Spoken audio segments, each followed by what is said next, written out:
जय महाराष्ट्र।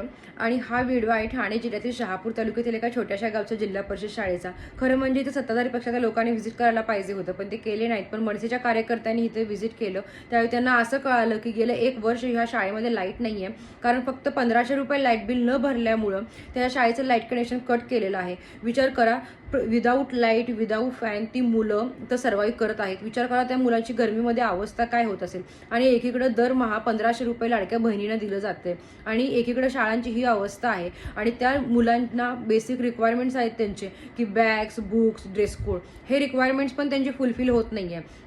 पुढचे 10 वर्ष ह्या शाळेची जबाबदारी मनसेने घेतलेली आहे, पण बाकीच्या शाळांचं काय? म्हणजे महाराष्ट्रातल्या ठाणे जिल्ह्यातील एका गावच्या जिल्हा परिषद शाळेची जर ही अवस्था असेल, तर बाकीतल्या शाळेची अवस्था काय असेल? मला एक कमेंट आला होता, म्हणून मी हा व्हिडिओ बनवत आहे।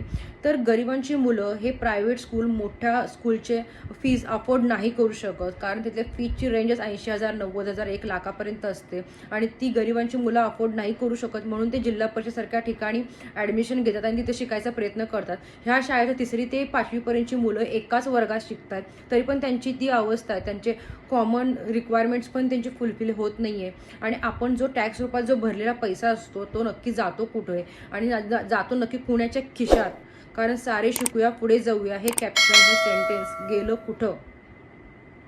जय महाराष्ट्र।